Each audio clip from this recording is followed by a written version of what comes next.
Shankar Nag sir ಅವರು ನನ್ನ introduction ಮಾಡ್ತಿದ್ದಾರೆ. Thank you sir. Thank you very much. Okay. Sir ಹೇಳ್ದಂಗೆ ನನ್ನ ಹೆಸರು ಶಿವತೇಲಿ ಅಂತೇಳಿ. ನಾನು ಇಂಜಿನಿಯರಿಂಗ್ ಪಾಸ್ ಮಾಡಿದ್ದೀನಿ. ಆ್ಯಂಡ್ ಒಂದು 2 ವರ್ಷ ಅಸಿಸ್ಟೆಂಟ್ ಕಮಿಷನರ್ ಆಫ್ ಬೈಲಹೊಂಗಲಲ್ಲಿ ಕ್ಲರ್ಕ್ ಆಗಿ ಕೆಲಸ ಮಾಡಿದ್ದೀನಿ. ಅದಾದ್ಮೇಲೆ ಕೆ.ಎಸ್ ಓದಬೇಕಂತೇಳಿ ಜಾಬಿಗೆ ರಿಸೈನ್ ಮಾಡಿದೆ. ಅದಾದ್ಮೇಲೆ ಒಂದು 3 ವರ್ಷದಿಂದ ಕೆ.ಎಸ್ ಓದ್ತಾ ಇದ್ದೀನಿ. ರೀಸೆಂಟಾಗಿ ಕೆ.ಪಿ.ಎಸ್.ಸಿ ನಡೆಸ್ತಕ್ಕಂಥ ಕೆ.ಎಸ್ ಪರೀಕ್ಷೆಯಲ್ಲಿ ಪ್ರಿಲಿಮ್ಸ್ ಪಾಸ್ ಮಾಡಿ ಮೇನ್ಸ್ ಬರೆದಿದ್ದೀನಿ. ಓಕೆ. ಇದು ನನ್ನ ಸಣ್ಣ ಇಂಟ್ರೊಡಕ್ಷನ್. ಓಕೆ. ಆ್ಯಂಡ್ ಈ ಕ್ಲಾಸಸನ್ನು ನಾನು ಕನ್ನಡ ಮತ್ತು ಇಂಗ್ಲೀಷ್ ಎರಡರಲ್ಲೂ ಮಾಡ್ಬೇಕಂತ ಅನ್ಕೊಂಡಿದ್ದೀನಿ. ನಾನೇನು ಕನ್ನಡದಲ್ಲಿ ಓದ್ದವಂಥವಲ್ಲ, ನಾನು ಇಂಗ್ಲೀಷ್ನಲ್ಲೇ ಓದಿದ್ದು. ಆದರೆ ನಾವು ಓದೋ ಟೈಮಲ್ಲಿ ಏನು ಗೊತ್ತಾಯಿತು ಅಂದರೆ, ಕನ್ನಡ ಹುಡುಗರಿಗೆ ಕಂಟೆಂಟ್ ಅನ್ನೋ ಒಂದು ಕೊರತೆ ಭಾಳ ಐತಿ ಅಂತೇಳಿ. ಹಿಂಗಾಗಿ ಆ ಒಂದು ಕೊರತೆನ ನೀಗಿಸುವ ಸಲುವಾಗಿ ನಾನು ಏನು ಮಾಡತ್ತೀನಿ ಅಂದ್ರೆ, ಖುದ್ದಾಗಿ ನಾನು ಕನ್ನಡ ಬುಕ್ಸ್ ಓದತ್ತೀನಿ ಇವಾಗ. ಓದಿ ನಿಮ್ಗೆ ಕನ್ನಡದಲ್ಲೇ ಕಂಟೆಂಟ್ ಡೆಲಿವರಿ ಮಾಡ್ಬೇಕು ಅನ್ನೋದೊಂದು, ಕನ್ನಡದಲ್ಲೇ ಕಂಟೆಂಟನ್ನು ಕೊಡ್ಬೇಕಂತೇಳಿ ಒಂದು ಉದ್ದೇಶ ಅಷ್ಟೇ. ಓಕೆ. ಹೀಗಾಗಿ ಈ ಚಾನಲನ್ನು ಓಪನ್ ಮಾಡಿದ್ದೀನಿ, ಸಪ್ತಸಾಗರ ಯೂಟ್ಯೂಬ್ ಚಾನಲ್ ಅಂತೇಳಿ. ಸಪ್ತಸಾಗರ ಅದು ನಮ್ಮ ಊರ ಹೆಸರು. ಓಕೆ. ಸರಿ, ಫಸ್ಟಿಗೆ ಏನು ಮಾಡ್ತೀನಿ ಅಂದರೆ ಜಿಯೋಗ್ರಫಿ ಕ್ಲಾಸ್ ಮಾಡ್ತೀನಿ. ಅದಾದ ನಂತರ ನನಗೆ ಒಂದು ವೇಳೆ ಏನಾದರೂ ಟೈಮ್ ಸಿಕ್ಕರೆ ಖಂಡಿತವಾಗಿ ಬೇರೆ ಬೇರೆ ಸಬ್ಜೆಕ್ಟ್ಸನ್ನು ಮಾಡ್ತೀನಿ. ಟೈಮ್ ಸಿಕ್ಕರೆ ಅನ್ನೋದಂದ್ರೆ ರಿಸಲ್ಟ್ ಏನಾಗುತ್ತೆ ಅನ್ನೋದ್ರ ಮೇಲೆ ಡಿಪೆಂಡ್ ಇದು. ಓಕೆ. ರಿಸಲ್ಟು ನೋಡೋಣ ಅದು ಏನಾಗುತ್ತೆ ಅಂತೇಳಿ. ಮುಂದೆ ನಂಗೆ ಖಂಡಿತವಾಗಿ ಟೈಮ್ ಸಿಕ್ಕರೆ ನಾನು ಬೇರೆ ಬೇರೆ ಕ್ಲಾಸಸ್ ಮಾಡ್ತೀನಿ. ಓಕೆ. ಮೊದಲಿಗೆ ಜಿಯೋಗ್ರಫಿ ಮಾಡೋಣ. ಓಕೆ. ಓಕೆ. ಸಾಧು ಸರ್ ಅವ್ರು ಹೇಳ್ತಿದ್ದಾರೆ ಏನಂತ, ವೆರೈಟಿ ಶಾಸ್ತ್ರಗಳಲ್ಲಿ ಇದು ಒಂದು ಭೂಗೋಳ ಶಾಸ್ತ್ರ ಅಂತೇಳಿ. Thank you sir. ಹೌದು, ಇದು ಒಂದು ವೆರೈಟಿ ಒಳಗೆ ಇದು ಒಂದು ವೆರೈಟಿನೇ. ಓಕೆ. ಭೂಗೋಳ ಶಾಸ್ತ್ರ ಅಂದರೆ ಏನು ಅಂತೇಳಿ ನೋಡೋಣ ಇವಾಗ ಮೊದಲು. ಭೂಮಿಯ ಮೇಲೆ ಯಾವುದು, ಎಲ್ಲಿ, ಯಾಕ ಮತ್ತು ಯಾವ ರೀತಿ ಹಂಚಿಕೆಯಾಗಿದೆ, ಈ 4 ಪ್ರಶ್ನೆಗಳಿಗೆ, ಮೂಲ ಪ್ರಶ್ನೆಗಳಿಗೆ ಉತ್ತರವನ್ನು ಕೊಡ್ತಕ್ಕಂಥ ಒಂದು ಶಾಸ್ತ್ರನ ಭೂಗೋಳಶಾಸ್ತ್ರ. ಯಾವುದು ಅಂತೇಳಿ ತಗೋತಾ, ಫಾರ್ ಎಕ್ಸಾಂಪಲ್ ನೀವು ಪರ್ವತ ತಗೋರಿ, ನದಿಗಳು ತಗೋರಿ, ಆ್ಯಂಡ್ ಸಾಗರ ಪ್ರವಾಹಗಳನ್ನ ತಗೋರಿ, ವಾಯುಗುಣ ತಗೋರಿ, ಆ್ಯಂಡ್ ಶೀತ ಮರುಭೂಮಿ, ಉಷ್ಣ ಮರುಭೂಮಿ, ಪ್ರತಿಯೊಂದು ಭೂಕಂಪ ಆ್ಯಂಡ್ ಜ್ವಾಲಾಮುಖಿ ಯಾವ್ಯಾವ ಎಲ್ಲೆಲ್ಲಿದ್ದಾವು, ಆ್ಯಂಡ್ ಯಾಕಿದಾವು, ಆ್ಯಂಡ್ ಯಾವ ರೀತಿ ಹಂಚಿಕೆ ಆಗಿದಾವೆ, ಏನು ಜಾಸ್ತಿ ಅದಾವು, ಕಡಿಮೆ ಇತ್ತು, ಜನಸಂಖ್ಯೆ, ರಸ್ತೆಗಳು, ಪ್ರತಿಯೊಂದು ಭೂಮಿ ಮೇಲೆ ಯಾವ ರೀತಿ ಹಂಚಿಕೆ ಆಗಿದಾವೆ ಅನ್ನೋ ಒಂದು ಪ್ರಶ್ನೆಗಳನ್ನ ಇಟ್ಟುಕೊಂಡ ಇದನ್ನ ಈ ಭೂಗೋಳಶಾಸ್ತ್ರವನ್ನು ರಚಿಸಿದರು. ಓಕೆ. ಇದನ್ನ ಸ್ಥಾನಿಕ ವಿಜ್ಞಾನ ಅಂತಾನೂ ಕರೀತಾರೆ. ಏನಿದು ಸ್ಥಾನಿಕ ಅಂದ್ರೆ ಸದ್ಯಕ್ಕೆ ಭೂಮಿ ಮ್ಯಾಗ ಎಲ್ಲೆಲ್ಲಿ ಏನೇನು ಸ್ಥಾನಿಕವಾಗಿ ನೋಡೋದು. ಇದನ್ನ ಏನಂದ್ರೆ ಐತಿಹಾಸಿಕವಾಗಿ ಅಲ್ಲ. ಐತಿಹಾಸಿಕ ಅಂದ್ಕೂಡಲೇ ಟೈಮ್ ಇದು ಆಗುತ್ತೆ, ಏನೋ ಟೈಮ್ ಕನ್ಸಿಡರ್ ಮಾಡೋದಾಗುತ್ತೆ. ಏನಂದ್ರೆ ಹಿಂದಿನ ಕಾಲದಲ್ಲಿ ಏನಿತ್ತು, 100 ಕೋಟಿ ವರ್ಷಗಳ ಹಿಂದೆ ಏನಿತ್ತು, ಅದನ್ನ ಇಲ್ಲಿ ಸ್ಟಡಿ ಮಾಡಲ್ಲ ನಾವು. ಕೇವಲ ಇಲ್ಲಿ ಸ್ಥಾನಿಕ, ಸದ್ಯಕ್ಕೆ ಭೂಮಿ ಮ್ಯಾಗ ಎಲ್ಲೆಲ್ಲಿ ಏನೇನು ಐತಿ ಅಂತೇಳಿ ಪ್ರೆಸೆಂಟ್ ಅಲ್ಲಿ. ಓಕೆ. ಯಾಕ ಅಂತೇಳಿ ಪ್ರಶ್ನೆ ಬಂದಾಗ ಕೆಲವೊಂದು ಸರ್ತಿ ಏನಾಗುತ್ತೆ, ಒಂದಿಟ್ಟು ಹಿಂದೆ ಹೋಗ್ಬೇಕಾಗುತ್ತೆ. ಅದನ್ನ ಆ ರೀತಿನೂ ಭೂಗೋಳಶಾಸ್ತ್ರದಲ್ಲಿ ಕಂಡು ಬರುತ್ತೆ. ಓಕೆ. ಇನ್ನು ಈ ಭೂಗೋಳಶಾಸ್ತ್ರದ ಇತಿಹಾಸವನ್ನು ನೋಡೋದಾದ್ರೆ ಇದನ್ನ 3 ರೀತಿ ಡಿವೈಡ್ ಮಾಡ್ತಾರೆ.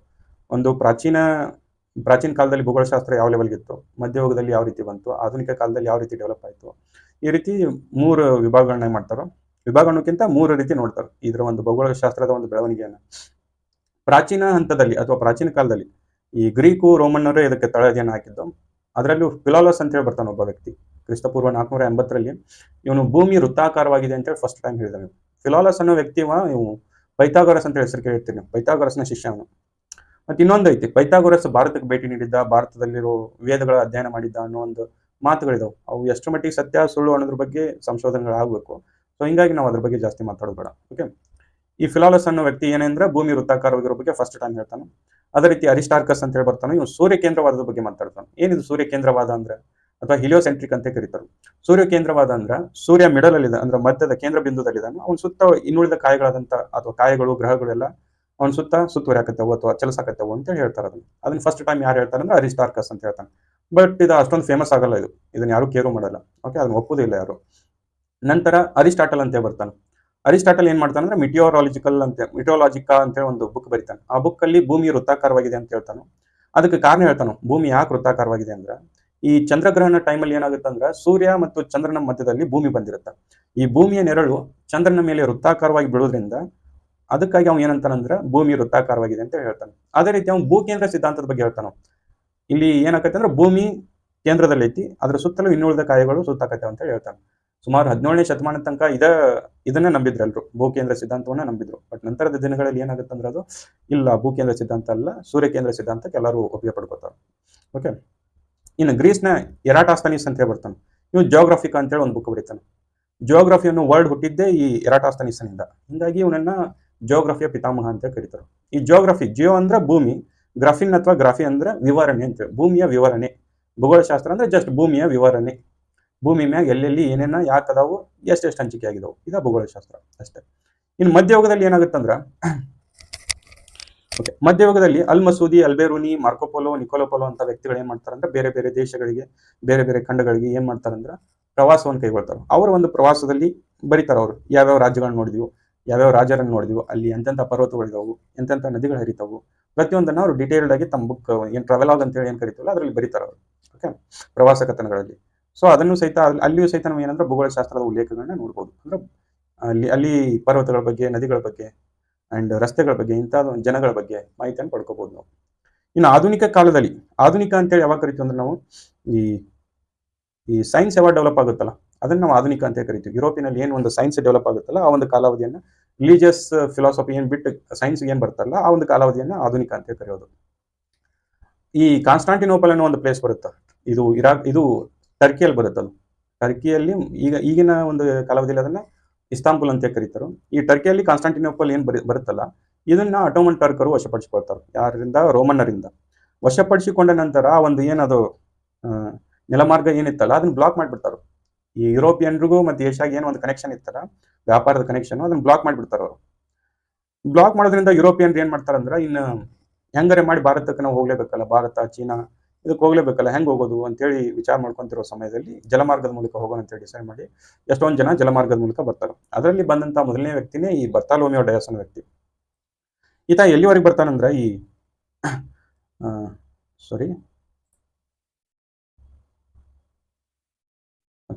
ಬರ್ತಾಲೋಮಿಯೋ ಡಯಾಸ್ ಅನ್ನೋ ವ್ಯಕ್ತಿ ಯುರೋಪಿನಿಂದ ಸ್ಟಾರ್ಟ್ ಮಾಡ್ತಾನೋ, ಯುರೋಪಿನಿಂದ ಇಲ್ಲಿ ದಕ್ಷಿಣ ಆಫ್ರಿಕಾದ ತುದಿಗೆ ಬರ್ತಾನೆ. ಇದಕ್ಕೆ ಕೇಪ್ ಆಫ್ ಗುಡ್ ಹೋಪ್ ಅಂತ ಕರೀತಾನೆ, ಅಥವಾ ಗುಡ್ ಹೋಪ್ ಬೂಶಿರಾ ಅಂತೇಳಿ, ಕೇಪ್ ಆಫ್ ಗುಡ್ ಹೋಪ್ ಅಂತೇಳಿ. ಓಕೆ, ಇಲ್ಲಿ ಬಂದು ಅವ್ನು ಮುಂದೆ ಹೋಗೋ ಒಂದು ಧೈರ್ಯ ಸಾಲುದಿಲ್ಲ, ಹಿಂಗಾಗಿ ಇಲ್ಲಿಗೆ ವಾಪಸ್ ಹೋಗ್ಬಿಡ್ತಾನೆ. ಇವ್ ನಂತರ ಬಂದವನಿಗೆ ಕೊಲಂಬಸ್ ಏನ್ ಮಾಡ್ತಾನೆ, ಈ ಸುಮಾರು ಇದು ಯಾವಾಗ ಆಗಿತ್ತಂದ್ರೆ ಇದು 15ನೇ ಶತಮಾನದ ಒಂದು ಹಂತದಲ್ಲಿ ಇದು. ಓಕೆ, ಅಂತ್ಯಭಾಗದಲ್ಲಿ ಇದು. ಕೊಲಂಬಸ್ ಏನ್ ಮಾಡ್ತಾನಂದ್ರೆ ಇಲ್ಲಿ ಬರ್ತಿರ್ತಾನೆ, ಅದೇ ರೂಟಲ್ಲಿ ಬರ್ತಿರ್ತಾನೆ, ಬಟ್ ಏನೋ ಬಿರುಗಾಳಿ ಬೀಸಿ ಏನ್ ಮಾಡ್ತಾನಂದ್ರೆ ಈ ಉತ್ತರ ಅಮೆರಿಕಕ್ಕೆ ಹೋಗ್ಬಿಡ್ತಾನೆ. ಅಲ್ಲಿ ಇರ್ತಕ್ಕಂಥ ಜನರನ್ನ ರೆಡ್ ಇಂಡಿಯನ್ಸ್ ಅಂತ ಕರಿತಾನೆ. ಓಕೆ, ಅವನ ಉದ್ದೇಶ ಇಂಡಿಯಾ ಕಂಡುಹಿಡಿಯೋದಾಗಿರುತ್ತೆ, ಬಟ್ ಅಲ್ಲಿ ಬೇರೆ ಜನ ಸಿಗ್ತಾರೆ, ಅವ್ರಿಗೆ ರೆಡ್ ಇಂಡಿಯನ್ಸ್ ಅಂತ ಹೆಸರಿಡ್ತಾನೆ. ಓಕೆ, ಕೊಲಂಬಸ್ ಎಲ್ಲಿ ಉತ್ತರ ಅಮೆರಿಕಕ್ಕೆ ಹೋಗ್ತಾನೆ. ಅದೇ ರೀತಿ ವಾಸ್ಕೋಡ್ಗಮ ಬರ್ತಾನೆ. ವಾಸ್ಕೋಡ್ಗಮ ಬಂದವ ಏನ್ ಮಾಡ್ತಾನಂದ್ರೆ ಭಾರತಕ್ಕೆ ಜಲಮಾರ್ಗವನ್ನು ಕಂಡುಹಿಡಿತಾನೆ. ಅದೇ ರೀತಿ ಮೆಗಲನ್ ಅನ್ನೋ ವ್ಯಕ್ತಿ ಬರ್ತಾನೆ. ಸೇಮ್ ಮೆಗಲನ್ ಇವ್ರ ರೀತಿ ಓದಲಿ ಹೋಗ್ತಾನೆ, ಬಟ್ ಫಿಲಿಪೈನ್ಸ್ ಅನ್ನೋ ಒಂದು ಜಾಗದಾಗ ಏನಕ್ಕಂದ್ರೆ ಅಲ್ಲಿ ಒಂದು ಕಾಡಿನ ಜನರು ಏನ್ ಮಾಡ್ತಾರೆ ಅಂದ್ರೆ ಅವ್ನು ಕೊಂದ್ಬಿಡ್ತಾರೆ. ಓಕೆ, ಹಿಂಗಾಗಿ ಅವ್ನು ಪೂರ್ತಿ ಮಾಡಕ್ ಆಗುದಿಲ್ಲ, ಬಟ್ ಅವ್ನ ಜೊತೆ ಇರ್ತಕ್ಕಂಥ ಸಹಚರರು ಏನ್ ಮಾಡ್ತಾರೆ ಅಂದ್ರೆ ಭೂಮಿನ ಒಂದು ರೌಂಡ್ ಹಾಕೊಂಡ್ಬಂದು ಮತ್ತೆ ವಾಪಸ್ ಎಲ್ಲಿ ಬರ್ತಾರಂದ್ರೆ ಯುರೋಪಿ ಬರ್ತಾರೆ. ಇವರ ಒಂದು ಏನಿದೆ ಜಲ ಸಂಶೋಧನೆ ಏನ್ ಜಲಮಾರ್ಗದ ಮೂಲಕ ಏನು ಹೋಗಲ್ಲ, ಇದರಿಂದ ಗೊತ್ತಾಗುತ್ತೆ ಮತ್ತೆ ಭೂಮಿ ವೃತ್ತಾಕಾರವಾಗಿದೆ ಅಂತ ಗೊತ್ತಾಗುತ್ತೆ ಇದರಿಂದ. ಓಕೆ, ಅದೇ ರೀತಿ ಕ್ಯಾಪ್ಟನ್ ಕುಕ್ ಅನ್ನೋ ಒಬ್ಬ ವ್ಯಕ್ತಿ ಬರ್ತಾನೋ, ಆಸ್ಟ್ರೇಲಿಯಾವನ್ನು ಕಂಡುಹಿಡಿತಾನೋ. ಓಕೆ, ಹೀಗೆ ಏನಂದ್ರೆ ಯುರೋಪಿಯನ್ರು ಬೇರೆ ಬೇರೆ ಭೂಮಿಯ ಇಲ್ಲಿ ತನಕ ಕಂಡುಹಿಡಿಯಲ್ತಕ್ಕಂಥ ಜಾಗಗಳನ್ನ ಸಹಿತ ಕಂಡುಹಿಡಿತಾರೆ ಅವರು. ಓಕೆ, ಅದಾದ್ಮೇಲೆ ರಾಬರ್ಟ್ ಎಡ್ವರ್ಡ್ ಪೀರಿ ಅಂತ ಹೇಳ್ಬಿಡ್ತಾನೆ, ಇವು ಉತ್ತರ ಧ್ರುವವನ್ನು ಕಂಡುಹಿಡಿತಾನು. ಅದೇ ರೀತಿ ಅಮುಂಡ್ಸನ್ ರೊನಾಲ್ಡ್ ಅಂತ ಹೇಳಿ ಒಬ್ಬ ಬರ್ತಾನು, ನೀವು 1911ರಾಗ ಅಂಟಾರ್ಟಿಕಾವನ್ನು ಕಂಡುಹಿಡಿತಾನು. ಓಕೆ, ಈ ರೀತಿ ಒಂದು ಭೂಗೋಳಶಾಸ್ತ್ರದ ಒಂದು ಬೆಳವಣಿಗೆ ನಡೀತೈತಿ. ನಂತರ 18ನೇ ಶತಮಾನದಾಗ ಇಮ್ಯಾನ್ಯುಯಲ್ ಕ್ಯಾಂಟ್ ಅಂತ ಹೇಳಿ ಒಬ್ಬ ಬರ್ತಾರೆ. ಇವ್ರು ಏನ್ ಮಾಡ್ತಾರಂದ್ರ ವೈಜ್ಞಾನಿಕವಾಗಿ ಸ್ಟಡಿ ಮಾಡಕ್ ನೋಡ್ತಾರೆ ಭೂಗೋಳಶಾಸ್ತ್ರವನ್ನ. ಸೊ ಹಿಂಗಾಗಿ ಏನ್ ಮಾಡ್ತಾರೆ, ಅದೇನ್ ಮೊದಲು ಏನ್ ಬರೀತಿದ್ರು ಪ್ರವಾಸ ಕಥನಗಳ ರೂಪದಲ್ಲಿ ಏನ್ ಬರೀತಿದ್ರಲ್ಲ, ಅದನ್ನ ಏನ್ ಮಾಡಿದ್ರೆ ಅಂದ್ರೆ ಡಿವೈಡ್ ಮಾಡ್ತಾರೆ ಅವ್ರು. ಒಂದು ಐತಿಹಾಸಿಕ ಅಂತ ಹೇಳಿ ಮಾಡ್ತಾರೆ, ಇನ್ನೊಂದು ಸ್ಥಾನಿಕ ಅಂತ ಹೇಳಿ ಮಾಡ್ತಾರೆ. ಐತಿಹಾಸಿಕದಲ್ಲಿ ಏನಾಗುತ್ತೆ ಅಂದ್ರೆ ಟೈಮ್ ಅನ್ನು ಕನ್ಸಿಡರ್ ಮಾಡ್ತೀವಿ ನಾವು, ಟೈಮ್ ಪೀರಿಯಡ್ ಇರುತ್ತೆ, ಇಲ್ಲಿಂದ ಈವರೆಗೂ ಇದಿತ್ತು, ಇದಾಯ್ತು, ಹಿಂಗಾಯ್ತು ಅಂತ ಹೇಳಿ. ಬಟ್ ಸ್ಥಾನಿಕದಲ್ಲಿ ಟೈಮ್ ಕನ್ಸಿಡರ್ ಮಾಡಲ್ಲ, ಕೇವಲ ಸದ್ಯಕ್ಕೆ ಭೂಮಿ ಮೇಲೆ ಏನೇನೈತಿ ಅಂತ ಹೇಳಿ ನೋಡೋದು ಇದು. ಹಿಂಗಾಗಿ ಭೂಗೋಳಶಾಸ್ತ್ರವನ್ನ ಏನಂತ ಕರಿತೀವಿ ಅಂದ್ರೆ ನಾವು ಸ್ಥಾನಿಕ ವಿಜ್ಞಾನ ಅಂತ ಕರಿತೀವಿ, ಅಥವಾ ಇಂಗ್ಲೀಷ್ನಾಗ ಇದನ್ನ ಏನ್ ಕರೀತಾರೆ ಅಂದ್ರೆ ಸ್ಪೇಷಿಯಲ್ ಸೈನ್ಸ್ ಅಂತ ಕರೀತಾರೆ. ಅದಕ್ಕೆ ನೋಡ್ರಿ, ಇಂಗ್ಲೀಷ್ನಾಗ ಭೂಗೋಳಶಾಸ್ತ್ರ ಡೆಫಿನೇಷನ್ ಹೇಳಿದವ್ರು ಏನಂತಾರಂದ್ರೆ ಅವರು it's a spatial distribution of a phenomena ಅಂತೇಳಿ, ಹಲವು ವಿದ್ಯಮಾನಗಳ ಸ್ಥಾನಿಕ ಹಂಚಿಕೆ ಅಂತೇಳಿ ಕನ್ನಡದಲ್ಲಿ ಹೇಳೋದಾದ್ರೆ, ಹಲವು ವಿದ್ಯಮಾನಗಳ ಸ್ಥಾನಿಕ ಹಂಚಿಕೆ ಯಾವ ರೀತಿ ಆಗೈತಿ ಅಂತೇಳಿ ಅದನ್ನೇ ಭೂಗೋಳಶಾಸ್ತ್ರದಲ್ಲಿ ನೋಡೋದು ನಾವು. ಓಕೆ, ನೆಕ್ಸ್ಟ್ ಈ ಭೂಗೋಳಶಾಸ್ತ್ರವನ್ನ ಇತ್ತೀಚೆಗೆ ಈಗಿನ ಒಂದು ಏನ ಕಾಲಘಟ್ಟದಲ್ಲಿ 2 ರೀತಿ ಡಿವೈಡ್ ಮಾಡ್ತಾರೆ. ಒಂದು ಪ್ರಾಕೃತಿಕ ಭೂಗೋಳಶಾಸ್ತ್ರ, ಇನ್ನೊಂದು ಮಾನವ ಭೂಗೋಳಶಾಸ್ತ್ರ. ಪ್ರಾಕೃತಿಕ ಭೂಗೋಳಶಾಸ್ತ್ರದಲ್ಲಿ ಮಾನವನ ಹಸ್ತಕ್ಷೇಪ ಇರುವುದಿಲ್ಲ, ಇಲ್ಲಿ ಪ್ರಕೃತಿ ದತ್ತವಾಗಿ ಏನು ರಚನೆ ಆಗಿರುತ್ತಲ್ಲ ಅದಿರುತ್ತೆ. ಬಟ್ ಮಾನವ ಭೂಗೋಳಶಾಸ್ತ್ರ ಅಥವಾ ಇದನ್ನ ಇನ್ನೊಂದು ಹೆಸರಿಂದ ಕರೀತಾರೆ, ಏನು ಸಾಂಸ್ಕೃತಿಕ ಭೂಗೋಳಶಾಸ್ತ್ರ ಅಂತ ಹೇಳಿ. ಇದರಲ್ಲಿ ಮಾನವನ ಇನ್ವಾಲ್ವ್ಮೆಂಟ್ ಇರುತ್ತಾ, ಮಾನವ ಇದ್ರ ಮಧ್ಯದಲ್ಲಿ ಇರುತ್ತಾ, ಮಾನವನ ಸುತ್ತಮುತ್ತ ಏನಂದ್ರೆ ಪ್ರಕೃತಿ ಇರುತ್ತೆ, ಮಾನವನೊಂದು ಹಸ್ತಕ್ಷೇಪ ಇರುತ್ತೆ ಇದರಲ್ಲಿ. ಓಕೆ, ಒಂದೊಂದಾಗಿ ನೋಡ್ಕೊಂತ ಹೋಗೋಣ. ಓಕೆ, ಭೂಸ್ವರೂಪ ರಚನಾಶಾಸ್ತ್ರ ಅಥವಾ ಜಿಯೋಮಾರ್ಫಾಲಜಿ ಅಂತ ಕರಿತೀವಿ. ಇದರಲ್ಲಿ ಏನೇನು ನೋಡ್ತೀವಿ ಅಂದ್ರೆ ಪರ್ವತಗಳು ಹೆಂಗ್ ರಚನೆ ಅದು, ಫಾರ್ ಎಕ್ಸಾಂಪಲ್ ಹಿಮಾಲಯ ಪರ್ವತಗಳನ್ನ ನೋಡಿಬಹುದು, ಯಾವ ರೀತಿ ರಚನೆ ಅದು, ಪ್ಲೇನ್ ಅಥವಾ ಬಯಲು ಪ್ರದೇಶಗಳು ಇರ್ತಾವಲ್ಲ ಅವು ಯಾವ ರೀತಿ ರಚನೆ ಅದು, ಭೂಕಂಪಗಳು ಹೆಂಗಕ್ಕವು, ವೋಲ್ಕ್ಯಾನೋಸ್ ಜ್ವಾಲಾಮುಖಿಗಳು ಹೆಂಗಕ್ಕವು, ಈ ಪ್ರತಿಯೊಂದು ಏನು ಒಂದು ಭೂಮಿಯ ಮೇಲೆ ಏನು ಒಂದು ಮಾರ್ಪಾಡಾಗುತ್ತಲ್ಲ, ಇದು ಯಾವ ರೀತಿ ಆಗುತ್ತೆ ಅಂತೇಳಿ ಈ ಒಂದು ಭೂ ಸ್ವರೂಪ ರಚನಾ ಶಾಸ್ತ್ರದಲ್ಲಿ ನೋಡ್ತೀವಿ ಅದನ್ನ.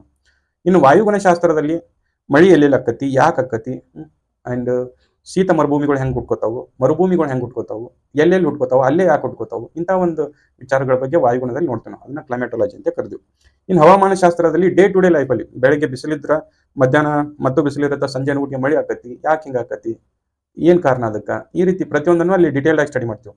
ಈಗ ನಮಗೆ ಹವಾಮಾನ ಶಾಸ್ತ್ರಜ್ಞರಂದ್ರೆ ನಮ್ಮ ಅಜ್ಜ ಅಜ್ಜಿಂದ್ರು, ಅವ್ರು ಹೇಳ್ತಿದ್ರು ಏನಂದ್ರೆ ಬೆಳಗ್ಗೆ ಏನಾದ್ರು ಭಾಳ ಬಿಸಿಲಿತ್ತಂದ್ರೆ ಸಂಜೆಗೆ ಮಳೆ ಆಕತಿ ನೋಡ್ರಿ ಇವತ್ತು ಅಂತಿದ್ರು. ನಮಗೆ ಫಸ್ಟ್ ಕಂಡಂತ ಹವಾಮಾನ ಶಾಸ್ತ್ರಜ್ಞರು ಅಂದ್ರೆ ನಮ್ಮ ಅಜ್ಜ ಅಜ್ಜಿಗಳು. ಓಕೆ, ಈ ರೀತಿ ಒಂದು ಡೇ ಟು ಡೇ ಲೈಫಲ್ಲಿ, ಒಂದು ದೈನಂದಿನ ಒಂದು ಲೈಫಲ್ಲಿ ಏನೇನು ಒಂದು ಭೂಮಿ ಮೇಲೆ ಏನೇನು ಬದಲಾವಣೆಗಳಾಗಿರ್ತಾವಲ್ಲ ಅದನ್ನು ಸ್ಟಡಿ ಮಾಡೋದೇ ಮೆಟ್ರಾಲಜಿ ಅಥವಾ ಹವಾಮಾನ ಶಾಸ್ತ್ರ ಅಂತೇಳಿ. ಅದಕ್ಕಂತೇಳಿ ನಮ್ಮ ಭಾರತದಲ್ಲಿ IMD ಐತೆ ನೋಡಿ. Okay, Indian metrological department. ಅವಾಗ ಅವಾಗ ಹೇಳ್ತಿರ್ತಾರೆ ನೋಡ್ರಿ, ಇವತ್ತು ಮಳೆ ಜಾಸ್ತಿ ಆಗುತ್ತಾ, ನಾಳೆ ಮಳೆ ಕಡಿಮೆ ಐತಿ, ಅಥವಾ ಬಿಸಿಲು ಜಾಸ್ತಿ ಆಗುತ್ತಾ, ಈ ಒಂದು ಮಾಹಿತಿಯನ್ನು ಈ ಹವಾಮಾನ ಶಾಸ್ತ್ರಜ್ಞರೇ ಕೊಡ್ತಿರ್ತಾರೆ. ಓಕೆ, ಇನ್ನು ಮಣ್ಣಿನ ಶಾಸ್ತ್ರ ಅನ್ನೋ ಒಂದು ಸಬ್ಜೆಕ್ಟ್ ಬರುತ್ತೆ. ಅದೇ ರೀತಿ ಎಲ್ಲೆಲ್ಲಿ ಮಣ್ಣಿನ ಹಂಚಿಕೆ ಹೆಂಗೈತಿ, ಎಲ್ಲಿ ಮಣ್ಣು ಫಲವತ್ತಾಗೈತಿ, ಎಲ್ಲಿ ಮಣ್ಣಿನ ಸವೆತ ಜಾಸ್ತಿ ಆಗತೈತಿ, ಎಲ್ಲಿ ಮರುಭೂಮಿಗಳು ಅದಾವು. ಓಕೆ, ಇಂಥ ಒಂದು ಮಾಹಿತಿಯನ್ನು ಮಣ್ಣಿನ ಶಾಸ್ತ್ರದಲ್ಲಿ ನೋಡ್ಬೋದು ನಾವು. ಓಕೆ, ಅದೇ ರೀತಿ ಜಲಶಾಸ್ತ್ರ. ಈ ಜಲಶಾಸ್ತ್ರದಲ್ಲಿ ಸಾಗರ ಪ್ರವಾಹಗಳು ಎಲ್ಲೆಲ್ಲಿ ಕಂಡು ಬರ್ತವೆ, ಅವುಗಳ ದಿಕ್ಕೇನ, ಅವುಗಳಿಂದ ಆಗ್ತಕ್ಕಂಥ ಏನು ಒಂದು ಪರಿಣಾಮವನ್ನು ಬೀರುತ್ತೆ ಅದರಿಂದ. ಅದೇ ರೀತಿ ಉಬ್ಬರ ಇಳಿತಗಳು ಎಲ್ಲಿ ಕಂಡು ಬರ್ತವೆ, ಅದನ್ನು ಟೈಡ್ಸ್ ಅಂತ ಕರಿತೀವಿ ಇಂಗ್ಲೀಷ್ನಾಗ. ಈ ಒಂದು ಮಾಹಿತಿ ನಮಗೆ ಈ ಜಲಶಾಸ್ತ್ರದಲ್ಲಿ ಸಿಗುತ್ತೆ. ಅದೇ ರೀತಿ ಜೈವಿಕ ಭೂಗೋಳಶಾಸ್ತ್ರ, ಈ ಏನು ಪ್ರಾಣಿ ಪಕ್ಷಿಗಳು ಏನು ಕಂಡು ಬರ್ತಾವಲ್ಲ, ಜೀವ ವೈವಿಧ್ಯತೆ ಅನ್ನೋದು ಭೂಗೋಳಶಾಸ್ತ್ರದಿಂದ ಯಾವ ರೀತಿ ಅದು ಭೂಗೋಳಶಾಸ್ತ್ರ ಯಾವ ರೀತಿ ಪರಿಣಾಮ ಬೀರುತ್ತೆ ಅದ್ರ ಮೇಲೆ. ಯಾಕೆ ಪ್ರಾಣಿಗಳು ಈ ಧ್ರುವ ಪ್ರದೇಶದಲ್ಲಿ ಕಡಿಮೆ ಅದಾವು, ಧ್ರುವ ಪ್ರದೇಶದಲ್ಲಿರೋ ಪ್ರಾಣಿಗಳು ಆ ಜಿಯೋಗ್ರಫಿಗೆ ಯಾವ ರೀತಿ ಅಡ್ಜಸ್ಟ್ ಆಗಿದಾವು, ಅದೇ ರೀತಿ ಅಂದ್ರೆ ಒಂದು ಪ್ರಾಣಿ ಪಕ್ಷಿಗಳ ಒಂದು ಹಂಚಿಕೆ ಯಾವ ರೀತಿ ಐತೆ ಅನ್ನೋದನ್ನ ಈ ಜೈವಿಕ ಭೂಗೋಳಶಾಸ್ತ್ರದಲ್ಲಿ ನೋಡ್ಬೋದು ನಾವು. ಓಕೆ, ಇನ್ನು ಮಾನವ ಭೂಗೋಳಶಾಸ್ತ್ರ ಅಥವಾ ಇದನ್ನ ಸಾಂಸ್ಕೃತಿಕ ಭೂಗೋಳಶಾಸ್ತ್ರ ಅಂತ ಕರಿತೀವಿ. ಇಲ್ಲಿ ಮಾನವ ಏನಂದ್ರೆ ಕೇಂದ್ರ ಬಿಂದು ಆಗಿರ್ತಾನೆ, ಮಾನವನಿಂದನೇ ಇಲ್ಲಿ ಈ ಒಂದು ಭೂಗೋಳಶಾಸ್ತ್ರದ ಇದನ್ನಾಗಿರುತ್ತೆ. ಓಕೆ, ಅಲ್ಲಿ ಅವನ ಇನ್ವಾಲ್ವ್ಮೆಂಟ್ ಜಾಸ್ತಿ ಇರುತ್ತೆ ಅಂತೇಳಿ. ಈ ಆರ್ಥಿಕ ಭೂಗೋಳಶಾಸ್ತ್ರ ಅಂತ ಬರುತ್ತೆ. ಈಗ ನಾವು ಒಂದು ಎಕ್ಸಾಂಪಲ್ ಕೊಡೋದಾದ್ರೆ, ನಾನು ನಮ್ಮ ದೋಸ್ತನ ಹತ್ರ ಹೋಗಿದ್ದೆ. ಅವ್ನು ಉತ್ತರ ಕನ್ನಡದಲ್ಲಿ ಹಳ್ಯಾಳ ಅನ್ನೋ ಒಂದು ಪ್ಲೇಸ್ ಅಲ್ಲಿ ಕೆಲಸ ಮಾಡ್ತಿದ್ದ. ಅಲ್ಲಿ ಹೋದಾಗ ಅವ್ನು ಹೇಳ್ದೆ ನನಗೆ ಏನಂದ್ರೆ, ಈ ಮರದ ಸಾಮಾನುಗಳು ಏನ್ ಬರ್ತಾವಲ್ಲ, ಈ ಬಾಗಿಲಾಗಿರ್ಬೋದು, ಕಿಟಕಿ ಆಗಿರ್ಬೋದು, ಇಲ್ಲಿ ಭಾಳ ಚಂದ ಕೆತ್ತನೆ ಮಾಡ್ತಾರೋ ಅಂತ ಹೇಳ್ದವ. ಅಂದ ಕೂಡಲೇ ನಂಗೆ ಹೊಳಿತು, ಇದು ಪಕ್ಕ ಜಿಯೋಗ್ರಫಿಯಿಂದ ಆ ರೀತಿ ಕೌಶಲ್ಯ ಅವರಲ್ಲಿ ಬೆಳೆದೈತಿ ಅಂತ ಹೇಳಿ. ಹೆಂಗ್ಲಿ ಏನಂದ್ರೆ, ಇಲ್ಲಿ ಏನು ಜಿಯೋಗ್ರಫಿ ಯಾವ ರೀತಿ ಐತಿ, ಕಾಡುಗಳು ಜಾಸ್ತಿ ಅದಾವು, ತೇಗವನ್ನು ಜಾಸ್ತಿ ಬೆಳೀತಾರೆ, ಟೀಕ್ ಜಾಸ್ತಿ ತಂತಾನ ಬೆಳೆಯುತ್ತೆ ಅಲ್ಲಿ. ಸೊ ಹಿಂಗಾಗಿ ಏನಾಗುತ್ತೆ ಅಂದ್ರೆ ಆಟೋಮೆಟಿಕ್ ಆಗಿ ಮನುಷ್ಯನು ಆ ಉದ್ಯೋಗವನ್ನು ಕಂಡಿಡ್ಕೊಂಡು, ಅಂದ್ರೆ ಆ ಉದ್ಯೋಗವನ್ನು ಮಾಡಕತ್ತ, ಆ ಉದ್ಯೋಗದಿಂದಾನೇ ಏನಂದ್ರೆ ಅಲ್ಲಿ ಕೌಶಲ್ಯ ಅಭಿವೃದ್ಧಿ ಆಗೈತಿ, ಅವ್ರ ಸ್ಕಿಲ್ ಡೆವಲಪ್ ಆಗೈತಿ. ಸೊ ಹಿಂಗಾಗಿ ಅಲ್ಲಿ ಡೋರ್ಗಳು ಚೆನ್ನಾಗಿ ಮಾಡ್ತಾರೋ, ಅವ್ರ ಕಿಟಕಿಗಳನ್ನ ಚೆನ್ನಾಗಿ ಮಾಡ್ತಾರೋ ಅಂತ ಹೇಳಿ. ಸೊ ಆರ್ಥಿಕತೆಗೆ ಭೂಗೋಳಶಾಸ್ತ್ರದ ಕೊಡುಗೆ ಯಾವ ರೀತಿ ಇರುತ್ತೆ ಅಂತೇಳಿ. ಅಲ್ಲಿ ಕಾಡುಗಳು ಅಥವಾ ತೇಗ ಮರಗಳು ಏನಂದ್ರೆ ಆ ಆರ್ಥಿಕತೆಗೆ ಕಾರಣ ಅದು ಅಂತೇಳಿ ಈ ಒಂದು ಎಕ್ಸಾಂಪಲ್ ಇಂದ ನಾವು ನೋಡ್ಬೋದು. ಇನ್ನು ರಾಜಕೀಯ ಭೂಗೋಳಶಾಸ್ತ್ರ. ನೀವು ರಾಜಕೀಯ ಅಂದ್ಕೊಳ್ಳೆ ಭಾಳ ದೂರ ಹೋಗ್ಕೋಬೇಡ್ರಿ, ಅಲ್ಲೇ ನಿಮ್ಮ ಊರು ಪಕ್ಕದಲ್ಲಿ ನೋಡ್ರಿ, ನಿಮ್ಮ ಊರು ಮತ್ತು ಇನ್ನೊಂದು ಊರು ಪಕ್ಕದಲ್ಲಿ ಮಿಡಲ್ ಅಲ್ಲಿ ಒಂದ ನದಿ ಹರಿದಿರುತ್ತೆ, ಇಲ್ಲ ಒಂದು ಗುಡ್ ಇರುತ್ತೆ, ಒಂದ ಕೆನಾಲ್ ಇರುತ್ತೆ, ಏನೋ ಒಂದು ಇರುತ್ತೆ. ಅಂದ್ರೆ ಆ ರೀತಿ ಏನಂದ್ರೆ ಪ್ರಕೃತಿನೇ ಏನ್ ಮಾಡುತ್ತಂದ್ರೆ ಅಥವಾ ಭೂಗೋಳಶಾಸ್ತ್ರನ ಏನ್ ಮಾಡುತ್ತಂದ್ರೆ ಒಂದ್ ಎರಡು ಪ್ಲೇಸಸ್ ಅನ್ನ ಡಿವೈಡ್ ಮಾಡುತ್ತೆ. ಯಾವುದೋ ಒಂದು ಎರಡು ದೇಶಗಳ ಮಧ್ಯೆ ತಗೋತೀವಿ. ಈ ಚೀನಾ ಭಾರತ ತಗೊಂಡ್ರೆ ಹಿಮಾಲಯ ಪರ್ವತ ಶ್ರೇಣಿಗಳು ಅಂದ್ರೆ ಭೂಗೋಳಶಾಸ್ತ್ರದ ಒಂದು ದೃಷ್ಟಿಕೋನದಲ್ಲಿ ರಾಜಕೀಯ ನೋಡೋದಾದ್ರೆ, ಅಂದ್ರೆ ಎರಡು ಯಾಕೆ ಬೇರೆ ಬೇರೆ ದೇಶಗಳನ್ನ ಭೂಗೋಳ ಮಾಡೈತಿ ಅಥವಾ ಭೂಗೋಳಶಾಸ್ತ್ರ ಮಾಡೈತಿ, ಜಿಯೋಗ್ರಫಿಯಿಂದ ಆ ರೀತಿ ಬೇರೆ ಬೇರೆ ಕಂಟ್ರಿಗಳಾಗಿದ್ದಾವೆ ಅನ್ನೋದು. ಅದೇ ರೀತಿ ಒಂದ್ ಎರಡು ಹಳ್ಳಿಗಳು ನೋಡೋದಾದ್ರೆ ಒಂದ್ ಯಾವ್ದೋ ಒಂದು ನದಿ ಹರಿದಿರುತ್ತೆ ಅಲ್ಲಿ. ಹಿಂಗಾಗಿ ಅವು ಎರಡು ಬೇರೆ ಬೇರೆ ಆಗಿರ್ತಾವು. ಅಂದ್ರೆ ಭೂಗೋಳಶಾಸ್ತ್ರದ ಪ್ರಭಾವ ಎಷ್ಟೈತಿ ರಾಜಕೀಯದಲ್ಲಿ ಅಂತೇಳಿ. ಓಕೆ, ಹಿಂಗಾಗಿ ಮತ್ತೆ ಯಾವುದೇ ನೋಡ್ರಿ ಯುದ್ಧಗಳು ಆಗ್ಬೇಕಂದ್ರೂ ಇಂಥ ಪ್ಲೇಸ್ಗಳಲ್ಲಿ ಮಾತ್ರ, ಅಂದ್ರೆ ಆಯಕಟ್ಟಿನ ಜಾಗದಲ್ಲಿ ಮಾತ್ರ ಆಗ್ತಿರ್ತಾವೆ ಯುದ್ಧಗಳು. ಅಂಡ್ ಭೂಗೋಳಶಾಸ್ತ್ರವನ್ನು ಅಧ್ಯಯನ ಮಾಡಿದವ ಮಾತ್ರ ಯುದ್ಧಗಳನ್ನ ಚೆನ್ನಾಗಿ ಆಡಬಲ್ಲ.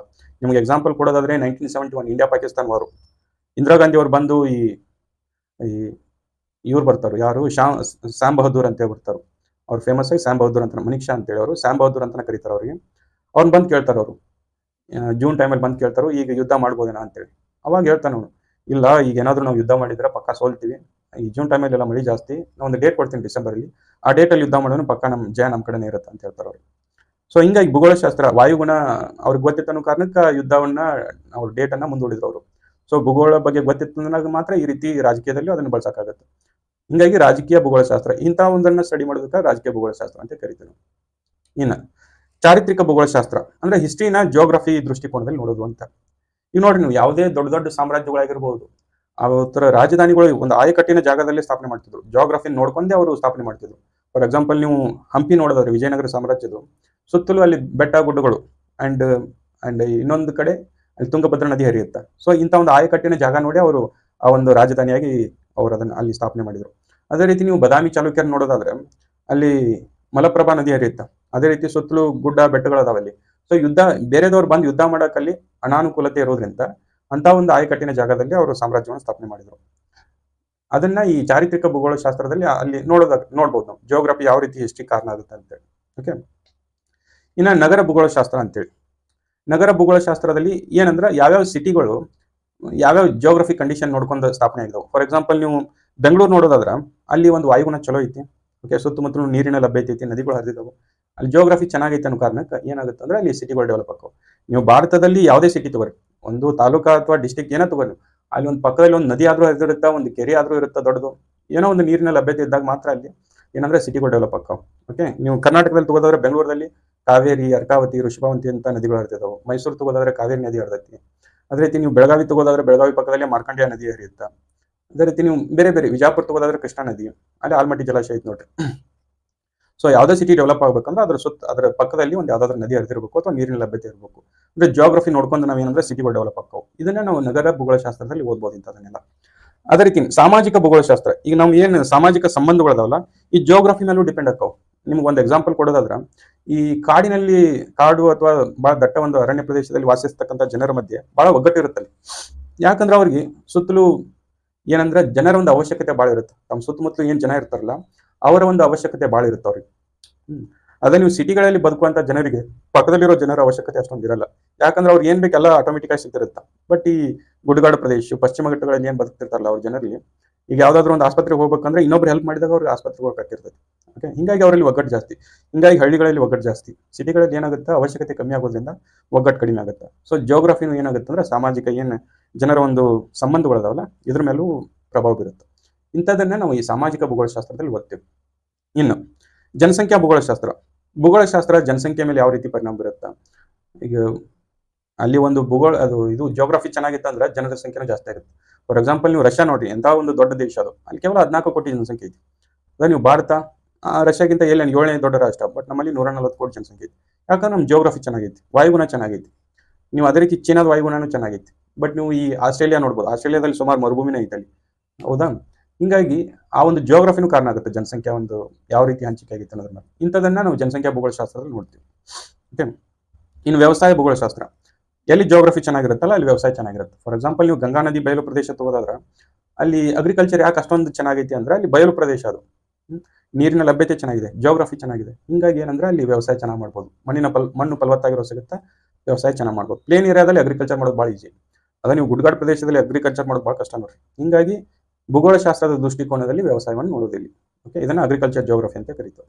ಓಕೆ, ಈ ಸುಮಾರು ಭೂಗೋಳಶಾಸ್ತ್ರವನ್ನ ಈ ರೀತಿ ವಿಂಗಡಣೆ ಮಾಡ್ತಾರೆ. ಉಮಾಶ್ರೀ ಮ್ಯಾಮ್ ಅವರು ಟೈಪ್ ಅಂತಿದ್ರೆ ಟೈಪ್ ಅಲ್ಲ ಇದು.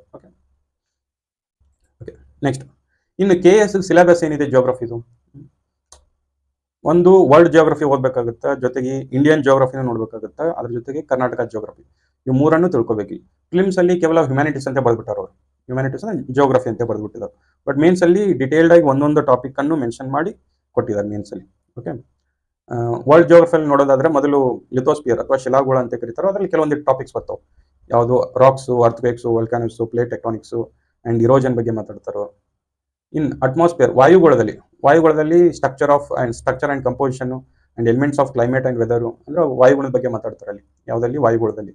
ಓಕೆ, ಅದೇ ರೀತಿ ಹೈಡ್ರೋಸ್ಪಿಯರ್ ಅಂದ್ರೆ ಜಲಗೋಳ ಅಂತೇಳಿ, ಅದರಲ್ಲಿ ಸಾಗರ ಪ್ರವಾಹಗಳಾಗಿರ್ಬೋದು, ಉಬ್ಬರ ಬೆಳೀತಿಗಳ ಬಗ್ಗೆ ಮಾತಾಡ್ತಾರೆ. ಸೊ ಇದನ್ನೆಲ್ಲ ನೋಡ್ಬೋದು ಯಾವುದಿದು ವರ್ಲ್ಡ್ ಜಿಯೋಗ್ರಫಿಯಲ್ಲಿ.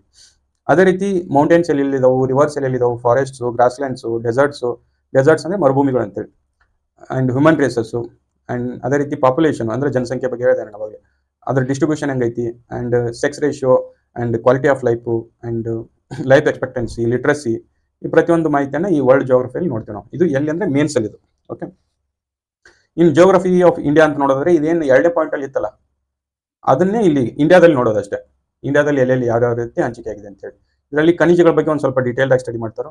ಅದೇ ರೀತಿ ಅಗ್ರಿಕಲ್ಚರು, ಇಂಡಸ್ಟ್ರೀಸ್ ಬಗ್ಗೆ ಸ್ವಲ್ಪ ಡೀಟೇಲ್ ಆಗಿ ನೋಡ್ಬೇಕಾಗುತ್ತೆ. ಇದನ್ನೇ ಸೇಮ್ ಏನಂದ್ರೆ ಕರ್ನಾಟಕದಲ್ಲಿ ನೋಡೋದು, ಜಿಯೋಗ್ರಫಿ ಆಫ್ ಕರ್ನಾಟಕದಲ್ಲಿ. ಓಕೆ, ಇಷ್ಟೇ ಇರೋದು ಇದರಲ್ಲಿ ಸಿಲೆಬಸ್. ಓಕೆ, ಜಗ್ಗೇಶ್ ಸರ್ ಅವ್ರು ಕೇಳ್ತಿದ್ರೆ ಏನಂತ, ನೀ ಯೂಟ್ಯೂಬ್ ಯಾಕೆ ಬಂದಪ್ಪ ಅಂತೇಳಿ. ಸರ್ ಏನಂದ್ರೆ ನಾನು ಓದೋ ಟೈಮಲ್ಲಿ ಅದೇ ಕನ್ನಡ ಹುಡುಗರು ಪರಿಸ್ಥಿತಿ ನೋಡ್ತಿದ್ನಲ್ಲ, ನಾನು ಕನ್ನಡ ಮೀಡಿಯಂ ಹುಡುಗರು. ಒಂದು ಧಾರವಾಡಲ್ಲಿ ಅಷ್ಟೊಂದು ಚೆನ್ನಾಗಿಲ್ಲ KSಗೆ. ಅಲ್ಲಿ ಭಾಳ ಅಂದರೆ ನಿಮ್ಗೆ ಅವರು PSI ಲೆವೆಲ್ ಕ್ಲಾಸ್ ಮಾಡಿಬಿಡ್ತಾರೆ. KS ಅಷ್ಟೊಂದು ಸರಿಯಾದಂಥ ಅಲ್ಲಿ ಕಂಟೆಂಟ್ ಇಲ್ಲ, ನಾನು ನೋಡಿರ್ತಕ್ಕಂಥದ್ದು, ಅಂದರೆ ನನ್ನ ದೋಸ್ತರು ಹೇಳಿರ್ತಕ್ಕಂಥದ್ದು ನೋಡಿದರೆ. ಸೊ ಹಿಂಗಾಗಿ ಆದಷ್ಟು ನನ್ನ ಕಡೆಯಿಂದ ಎಷ್ಟು ಸಾಧ್ಯ ಆಗುತ್ತಲ್ಲ ಕನ್ನಡ ಮೀಡಿಯಮಲ್ಲಿ ನಾನು ಕೊಡ್ಬೇಕಂತೇಳಿ ಬಂದಿದ್ದೀನಿ. ಹಂಗಂತೇಳಿ ನಾನು ಕನ್ನಡದಲ್ಲಿ ಓದಿದ್ದೀನ? ಇಲ್ಲ, ನಾನು ಇಂಗ್ಲೀಷ್ನಲ್ಲೇ ಓದಿದ್ದು. ಬಟ್ ನಾನು 10th ವರೆಗೂ ಕನ್ನಡ ಮೀಡಿಯಮ್ ಓದಿದ್ದೀನಿ. ಸೊ ಹಿಂಗಾಗಿ ನಾನು ಮತ್ತೆ ಕನ್ನಡ ಬುಕ್ಸು ತಿಳ್ಕೊಂಡು ಓದಿದರೆ ನಾನು ಅರ್ಥ ಮಾಡ್ಕೊಳ್ಬಲ್ಲೆ ಅನ್ನೋ ಒಂದು ಕಾನ್ಫಿಡೆನ್ಸಿಂದಾನೇ ನಾನು ಈ ಯೂಟ್ಯೂಬ್ ಚಾನಲ್ ಚಾಲೂ ಮಾಡಿದ್ದು. ಸೊ ನಾನು ಕನ್ನಡ ಪುಸ್ತಕಗಳನ್ನ ಓದ್ತೀನಿ, ಅಂದರೆ ಕನ್ನಡದಲ್ಲಿ ಏನೇನು ಇದು ಇದೆಲ್ಲ ರಂಗನಾಥ್ ಬುಕ್ ಆಗಿರ್ಬೋದು, ಅವ್ರದ್ದೆಲ್ಲ ಐತಲ್ಲ, ಆ ಬುಕ್ಕನ್ನು ಓದ್ತೀನಿ. ಬುಕ್ಕನ್ನು ಓದಿ ಕನ್ನಡದಲ್ಲಿ ನೀಟಾಗಿ ಅರ್ಥ ಮಾಡ್ಕೊಂಡು ಆ ಕನ್ನಡ ವರ್ಡ್ಸನ್ನೇ ಯೂಸ್ ಮಾಡ್ಕೊಂಡು ನೀವು ಪಾಠ ಮಾಡ್ತೀವಿ. ಓಕೆ, ಇದು ಮಾತ್ರ ನಾನು ಹೇಳ್ಬಲ್ಲೆ. ಇನ್ನೊಂದೇನಂದ್ರೆ ಉತ್ತರ ಕರ್ನಾಟಕದ ಹುಡುಗರಿಗೆ ಎಲ್ಲರಿಗೂ ಲಕ್ಷ ಕೊಟ್ಟು ಬೆಂಗಳೂರಿಗೆ ಹೋಗಿ ಕೋಚಿಂಗ್ ಸೇರೋದಾಗೋದಿಲ್ಲ. ಇವನ್ ನನಗೂ ಆಗಿರಲಿಲ್ಲ. ಎಸ್ಪೆಷಲಿ ನಾನು ಅಲ್ಲಿ ಹೋಗಿ ಕೋಆರ್ಡಿನೇಟರ್ ಆಗಿ ಕೆಲಸ ಮಾಡಿ, ಅಂದರೆ ಕೋಚಿಂಗ್ ಸೆಂಟರ್ಸಲ್ಲಿ ಕೋಆರ್ಡಿನೇಟರ್ ಆಗಿ ಕೆಲಸ ಮಾಡ್ಕೊಂಡು ಅಲ್ಲಿ ಟೀಚರ್ಸ್ಗಳ ಪರಿಚಯ ಆಗಿರ್ಬೋದು, ಅಥವಾ ಅವಾಗವಾಗ ನನಗೆ ಲಭ್ಯ ಇದ್ದ ಕ್ಲಾಸಸ್ಸನ್ನು ಕೇಳೋದಾಗಿರ್ಬೋದು, ನಾನು ಒಟ್ಟಿನಲ್ಲಿ ಕೆಲಸ ಮಾಡ್ಕೊಂಡು ಮಾಡಿ ಹೆಂಗೋ ನನ್ನ ಕೋಚಿಂಗ್ ಮುಗಿಸಲ್ಲಿ ನನ್ನ ಕ್ಲಾಸಸ್ ಮಾಡ್ಕೊಂಡು. ಓಕೆ, ನೀವು ಕೇಳ್ಬೋದು ಮತ್ತೆ ಅಲ್ರಿ ಮೊದಲು ಇದು ಮಾಡ್ತಿದ್ರಿ, ಕೆಲಸ ಮಾಡ್ತಿದ್ರಿ, ಅದಾದಮೇಲೆ ನೀವು ಯಾಕೆ ಆ ರೀತಿ ಹಂಗೆ ಮಾಡಿದ್ರಿ ಅಂತೇಳಿ. ಇಲ್ಲ, ನನ್ನ ಪರಿಸ್ಥಿತಿ ಆ ರೀತಿ ಇತ್ತು ಅವಾಗ. ಓಕೆ, ಹಿಂಗಾಗಿ ನನ್ನ ಹತ್ರ ದುಡ್ಡು ಇರಲಿಲ್ಲ, ನಾನು ಹೋಗಿ ಕೆಲಸ ಮಾಡ್ಕೊಂಡೇ ಓದುವಂಥ ಪರಿಸ್ಥಿತಿ ಇತ್ತು. ಓಕೆ, ಹಾಗೆ ಮಾಡಿದೆ. ಸೊ ನನ್ನ ಪರಿಸ್ಥಿತಿ ನಿಮಗೆ ಬರಬಾರ್ದು ಅನ್ನೋ ಒಂದೇ ಒಂದು ಒಳ್ಳೆಯ ದೃಷ್ಟಿಯಿಂದ ನಾನು ಉತ್ತರ ಕರ್ನಾಟಕದ ಹುಡುಗರಿಗೆ ಎಸ್ಪೆಷಲಿ ಆದಷ್ಟು ಒಳ್ಳೆ ಕಂಟೆಂಟ್ ಕೊಡಬೇಕು. ಅಲ್ಲೇ ಅವ್ರ ಮನೆಯಲ್ಲೇ ಕೂತ್ಕೊಂಡು, ಊರಲ್ಲೇ ಕೆಲಸ ಮಾಡ್ಕೊಂಡು ಜೊತೆ KS ಓದ್ಬೋದು. ಅದೇ ರೀತಿ ಡಿಗ್ರಿ ಓದ್ತಿದ್ರಂಥ ಹುಡುಗರು ಯೂಟ್ಯೂಬಲ್ಲೇ ಕ್ಲಾಸಸ್ ಕೇಳ್ಕೊಂಡು ಡಿಗ್ರಿಯಲ್ಲೇ KS ಅನ್ನು ಸಂಪೂರ್ಣ ಸಿಲೆಬಸ್ ಅನ್ನು ಮುಗಿಸುವಂಥ ಒಂದು ಕೆಲಸ ಮಾಡ್ಬೋದು ಅನ್ನೋ ಒಂದು ಉದ್ದೇಶದಿಂದ ಬಂದಿದ್ದೀನಿ. ಅಷ್ಟೇ ಸರ್, ಅಷ್ಟೇ ಉದ್ದೇಶ ನಂದು. ಓಕೆ.